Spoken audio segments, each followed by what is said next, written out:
This is Residence 104.4 FM. I'm Nick Hennegan, and welcome to another slice of literary London. Not only on Residence, but also on bohemianbritain.com and various YouTube bits and bobs. And you know by now, anyway, don't you? This is another special literary London because we're talking about Scotland. And we're also talking about Go to the Edinburgh Fringe. And we're also talking about the television show Skins, because I'm very pleased to be joined by Megan Prescott, who is an actor. Hello, Megan. Hello, nice to see you. How are you? I'm really good, thank you. Thanks for having me. Oh, well, no, thanks for coming on. I mean, we're going to talk about Skins. We're also mainly going to talk, you're taking your first show to the Edinburgh Fringe. Yep, yep. Ooh. Terrifying, exciting. Where are you going to be? Do you know what venue you're at? Yes, so I'm going to be at the at Underbelly, the Cowgate, at the Belly Button at 5:20 every day from the 1st to the 25th of August, except the 7th, the 13th, and the 20th. Hooray! I'll see you there. I'm up there Yes, as well. there's a lot of dates. Yeah. Yeah, we're doing the first Edinburgh London literary pub crawl, which is a bit slightly surreal, but it'll be Wow. yeah, Okay. yeah. We'll probably end up in Cowgate. But anyway, enough of that. We can talk about that later because obviously you're best known for your. Oh, by the way, I should say if you want to watch this rather than just listen to us, you can see us at bohemianbritain.com. So if you log on to bohemianbritain.com, this interview will be live, and you can see me smile like this. And then you Yes, can I've worn makeup, so do see, make it worth it by yeah, watching the video. watch it on telly. I quite like as well. You've got that little poster at the back of your room. You don't mind me commenting on that. Which one? No Nordic model. Oh, yes, yes, yes. That was from a protest I went to a while ago. Yes, I am anti the Nordic model. So, I don't know anything about it. And of course, we're in political purdah, so I can't really ask you about it either. but hey, it looks, and the picture on the other side of the wall looks lovely. yes, I did that. Thank you. Oh, well done, blimey. No end to his woman's talents. So we talk about. I mean, obviously, you're kind of best known for playing a character called Katie Finch in Skins, which was on Channel 4 for years, and of course, typical to type because I'm an old man. I haven't seen much of it, but I do quite like the fact that I've mentioned I was talking to you, and a lot of people going, "Oh yeah, brilliant!" She was, Oh, really? yeah. So, apparently, you were in series 2 and 3. Yes, I Yeah. was. Two and three? No, no, that's wrong. I was Yeah. in series 3 and 4. 3 and 4. That's right. But So we were in the second cast. So there was the first generation were in the season 1 and season 2, and then the second generation of cast 3 and 4. And Ah, there okay, was a that's third great. generation too. I'll have a work because I got all this information off Jay, who's the assistant barman at the Raven Pub in Hammersmith. So I'll have a word with him about that later. That's my research, obviously. Involves drinking a pint, of course, on occasions as well. And also, I mean, it was a brilliant part, wasn't it, by all counts? As I say, I'm slightly sorry that I haven't seen many of them. But how did you get into acting originally? How did that start? Were your parents sort of involved in theatre, or what happened? No, no, my parents very much the opposite of in the creative industry. But when me and my sister grew up, we were just a set of annoying twins that wanted attention, really. And I think we originally both wanted to be singers, and then quite quickly realized neither of us could sing. And so we were like, well, I feel like just from such a young age, we knew just we wanted to perform.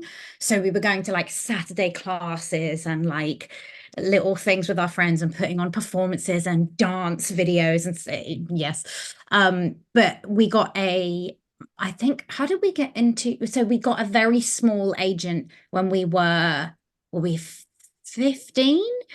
And they got us, I think, 3 auditions ever. One of them was for Doctors, which was the first thing me and my sister ever did, and we played twins. Oh, Um, good. Quite shortly after we got Skins.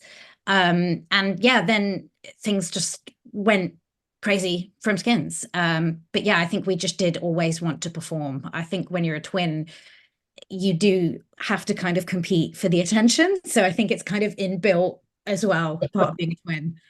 And whereabouts is home for you? Are you London based?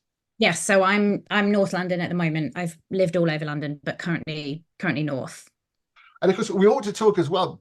In a sense, part of the story is that you're going to raise money together. We were talking about the Edinburgh Festival. Sorry, I'm jumping around a little bit here, but we were talking about going to the Edinburgh Festival. And I know, because I mean, my first Edinburgh Fringe was 1992. Oh, yes. You may Wow. remember that. No, you weren't then, I know. One.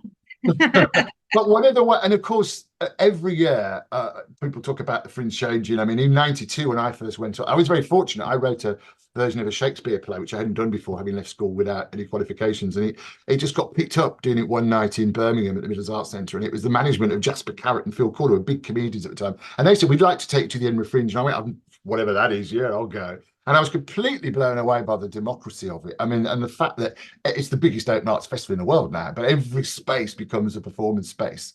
But even then, people were saying the Fringe isn't the same as it used to be. And Oh, really? yeah, even in '92. And then there was this thing in the '90s of it becoming a comedy festival. And every year, people keep saying, it's not what it used to be. But I do know the costs are huge. I mean, I had a quote for 3 actors. We did this thing called, which you can see if you're looking on Britain, The Birth of Frankenstein, which was a play about Mary Shelley, basically. And I had a quote for 3 actors to stay in for the 3 weeks of the show in a flat in Edinburgh of £10,500 for the 3 weeks. Now, we managed to get around that.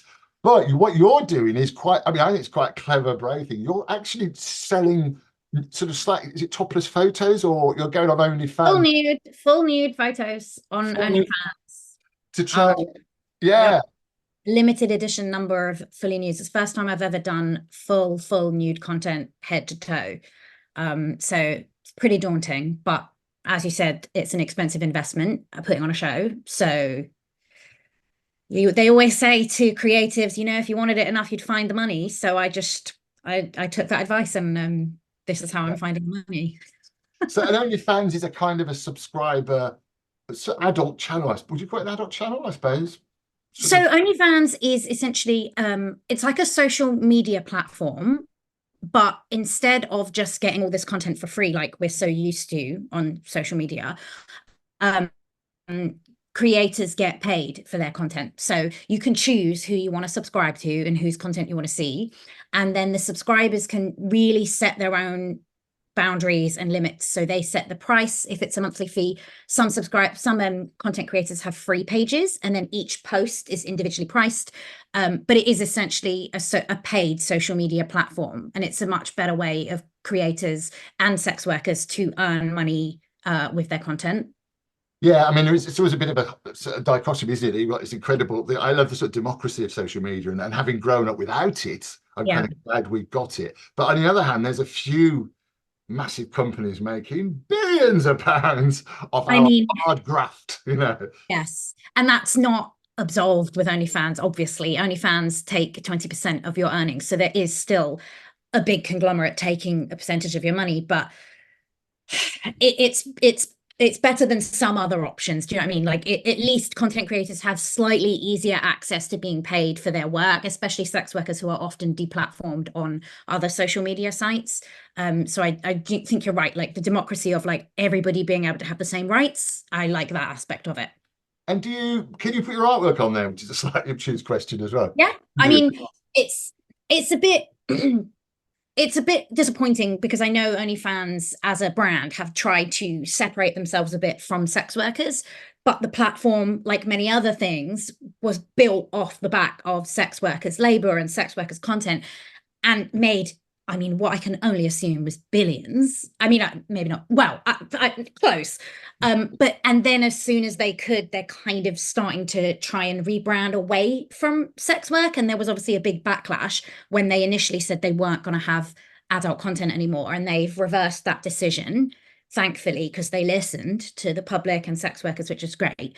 But yeah, it is a platform for all types of content creation. Oh, I glitched and interrupted you. Sorry. Yes. So yeah, and I guess from the point of view, I mean, I suppose it's got to be. I mean, we weren't talking about sex work particularly, but it's got to be a benefit for sex workers, really, kind of safer. Or Years ago, there was an organisation, I think it was called the Institute of Prostitutes. I can't remember actually, in Birmingham. Oh, the English Collective of Prostitutes. That's it, yeah. Yeah, they're amazing. They are absolutely amazing. And I Great. wow, back in the 80s it was, where there was a slightly different reaction perhaps to sex work than there is now. But what struck me were I mean, about choices was the main thing. And about a lot of the hypocrisy that surrounded people and particularly from men, of course, who would comment on the morality or otherwise of sex work. I mean, this is Yeah. talking specifically about female sex workers. But I guess Yeah. fans is kind of a much safer way of operating. I think I can't speak for all sex workers because obviously I'm a white middle class woman, so I'm very privileged, and the forms of sex work that I've done have been stripping and OnlyFans, so they're both quite privileged forms of sex work. But in my experience, OnlyFans has been a godsend because I was a terrible stripper. It's incredibly hard work to be a stripper. OnlyFans is still very hard work, but it suits my brain better. Other people work better in person and they're better business women. I'm not. I'm better behind a keyboard. But what OnlyFans has done is that it has, like you said, I think provided creators with a little bit more choice and power, because I think back in the day, again, I've never done mainstream porn, but if you wanted to do porn, you had to go to a certain number of production companies, and so they had the power. And now, at least most of the time, porn performers can create their own content and make money off of it from things like OnlyFans. So if the conditions of their work in mainstream aren't good enough, they have at least some leverage to be like, well, I don't have to work for you. I can make my own money myself. The sad thing about that is that OnlyFans is kind of a bit of a monopoly at the moment in that. So it's always worrying when one entity has a lot of the power. But yes, I think it has meant that adult content creators have more choice and more power, and it's made the conditions of working in other areas of sex work have to like get it together, because otherwise people have other options now, which I think the answer is always people have more choice and therefore they can make their own decisions. I think OnlyFans has helped with that, definitely. Yeah, and so how was it? So in terms of the acting, presumably, I mean, the OnlyFans or sex work. No, well, no. So let's rewind a little bit. So you went to you had lessons, got an agent, and then you did Doctors. Hooray! Poor old Doctors. Alas, it's gone. The BBC have axed it. Made in Birmingham as well, which is why I'm very fond of it. I know some of the writers and some of the people involved. Yeah.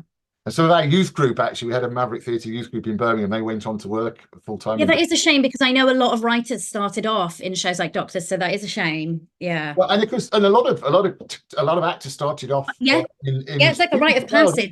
Yeah. A lot of actors. I know that there's a couple of very famous Hollywood people now who started in Yeah, Doctors as well. I'm sure. Yeah. And so you did Skins. How was it being quite famous? How old were you when you did Skins, if you don't mind me asking? So I was 16 when I started, from 16 to 18. How was it being sort of famous and being on the telly and being that age? Surreal, very surreal. I was still in college when I was doing it, and then as soon as I finished filming Skins on the second series, I went straight to working in a bar, because in my mind that job has finished, so I need another job. That's just how my mind has always been.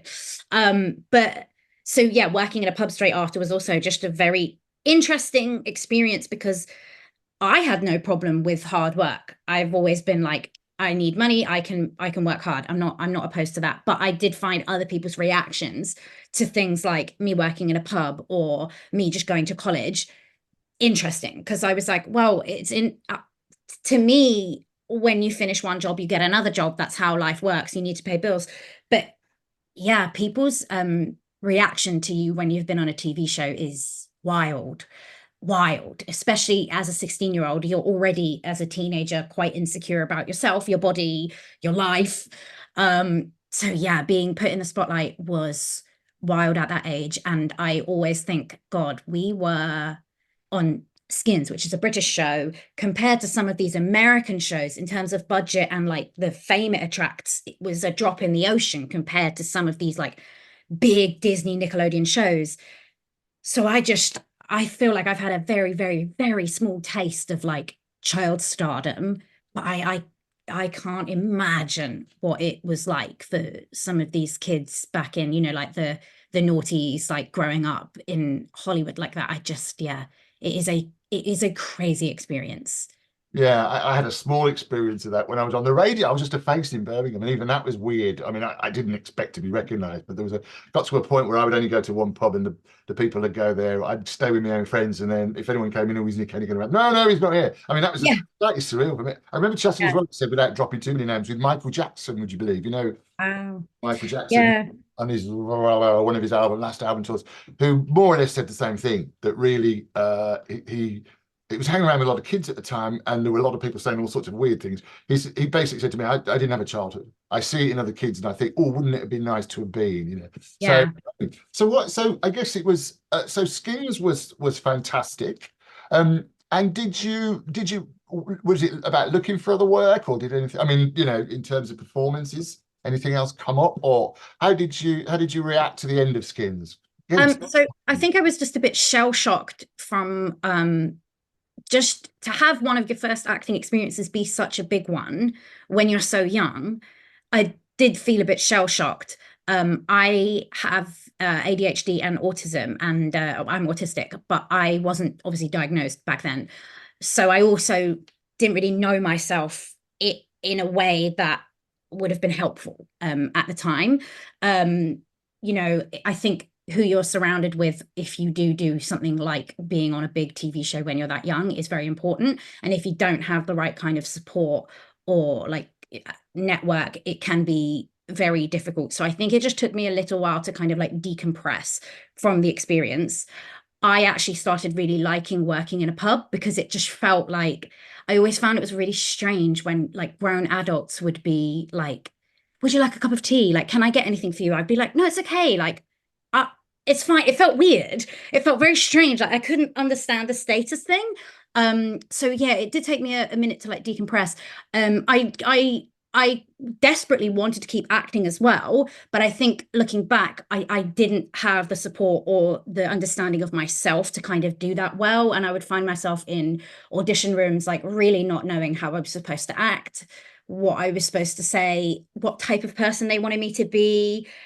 It's a very weird thing when you're autistic. You're already trying to like work out the social rules in day-to-day life, and then you go into such a eclectic industry such as like the creative industry, and you're like, oh, there's a whole other different set of rules here, and I was only getting grips on the first lot. So I do think that played into it, but I did really want to continue acting, and I started realizing that I wanted to write as well, and that was very helpful in like keeping me engaged, and it helps you be a better actor, I think, if you understand writing. But yeah, so I tried for, I think, like a good decade. I was doing side jobs, you know, working 6 days a week, bartending, waitressing. I was a security guard, like all different minimum wage, 0 hour contracts. You name it, I did it.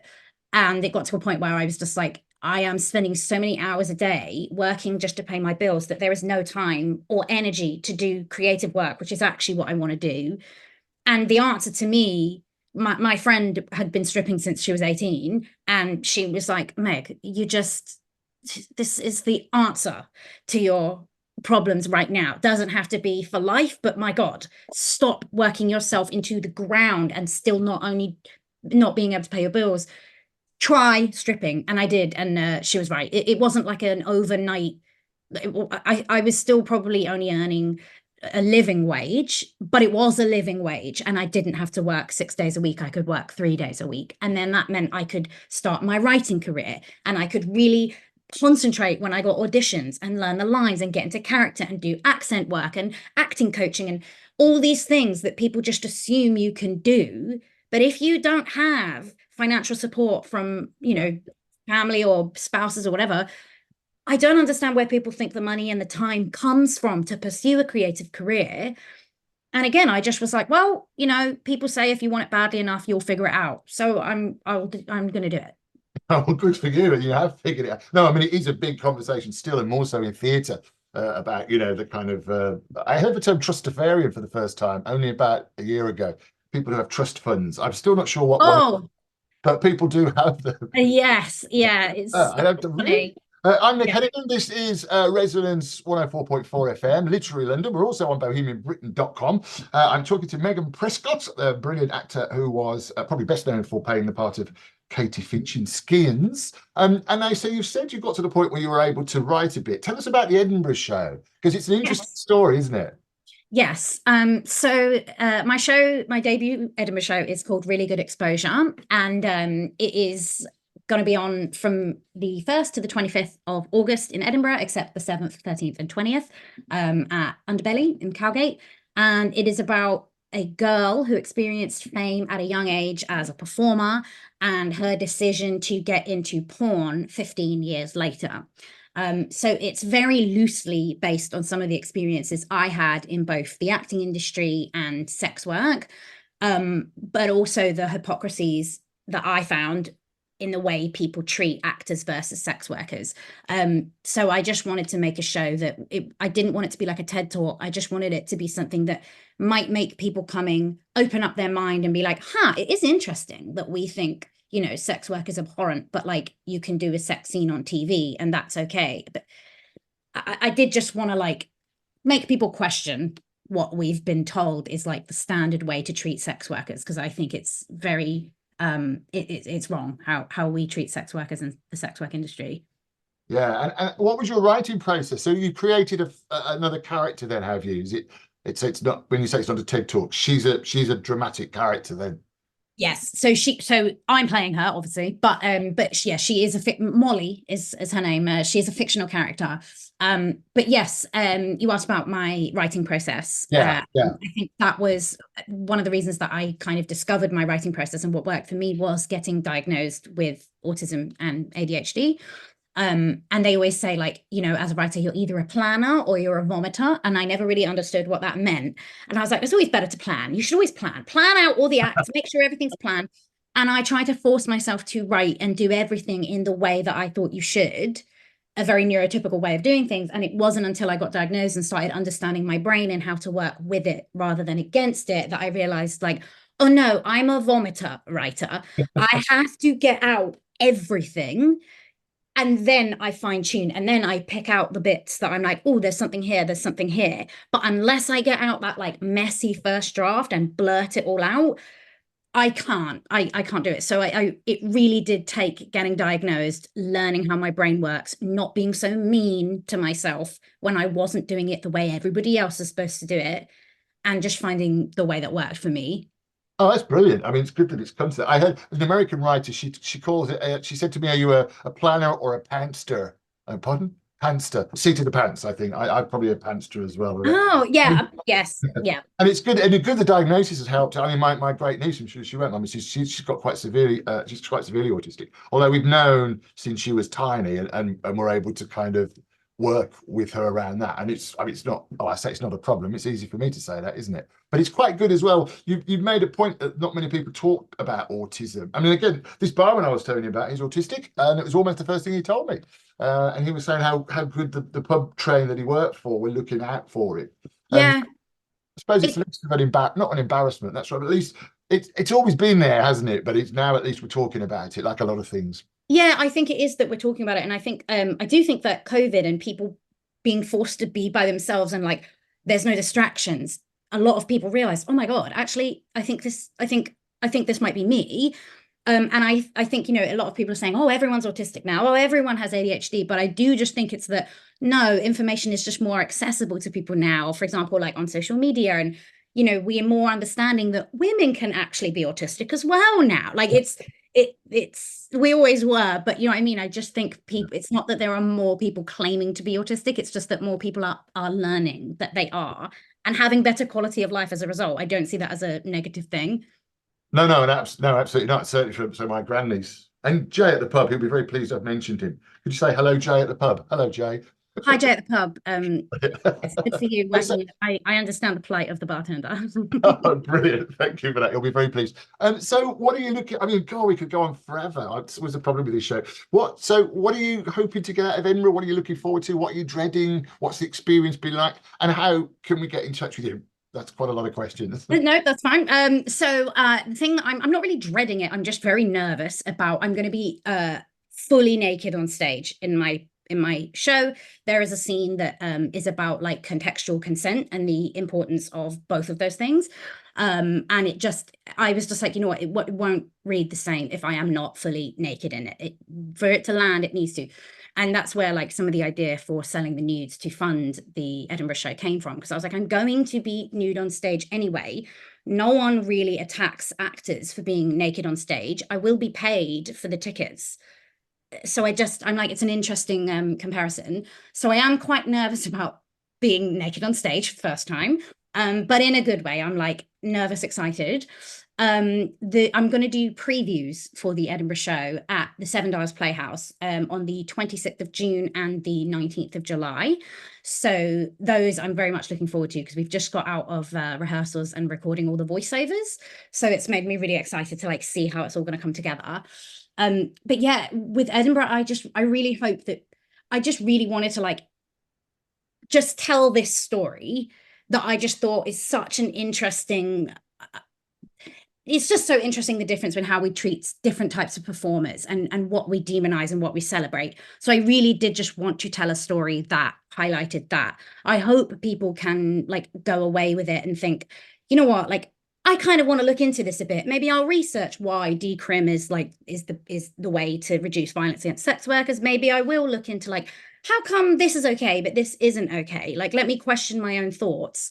So yeah, I don't necessarily want to like ram anything down people's throats. I just would love them to leave with an open mind. And if you wanted to find out more or buy tickets, you can get tickets to the previews at on the Seven Dials Playhouse website. Underbelly's website has tickets for the Fringe. You can always go to my social media. My Instagram is where I'm perpetually online there. It's a problem. If you want to find out what I'm doing, go onto my Instagram. I'm at Megatron with an extra R in there. Yes, I'll always be posting what I'm doing and when. Whether that's the safest option, I don't know, but you can find out what I'm doing there. Yes, you've got to look after yourself. Take care. Yeah. Oh, thank you, Megan. It's such a lovely, so lovely talking to you. So we again run out of time, but I shall see you in Edinburgh. Yes. We'll go to one or two of the little places that I know. You know, they're all very. Yes, please. And again, and you are so it's Megatron is the best place to keep in touch with you on Insta. Yes. At Megartron, you'll find me. Yeah. Oh, brilliant! Well, thank you so much for your time. All the best of luck. Break a leg and all. I hope thank you very much. Well as well for the fundraising. Yes, so do I. As well.